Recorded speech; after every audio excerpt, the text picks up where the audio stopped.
Hello, madlang people. So ngayon, ayan, nandito naman si Riz sa kanyang maliit na tindahan at nagre-receive ng deliver niyang ice cream. So ayan, ang ganda ng ice cream at ang super yummy at affordable pa yan na ice cream.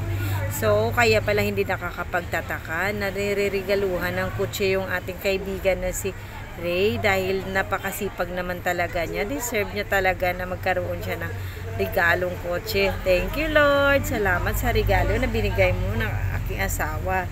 So, ayan, ang sipag niya. Binubuksan niya yung mga boxes ng ice cream at ililipat niya sa freezer para hindi ito matunaw. At ina-arrange siya ng mabuti yung ang ating natirang ice cream sa freezer para naman malagay niya ng maayos yung mga bagong dating na ice cream para hindi mahirapan magkuha ng napiling ice cream yung ating mga suki. So ayan, kinukuha niya isa-isa at yung iba hindi niya pa nabuksan dahil inuuna niya lang yung nabuksan niya na. Ganun kasipag yung ating kaibigan na si Ray kaya hindi nakakapagtataka na nireregaluhan po siya ng kotse.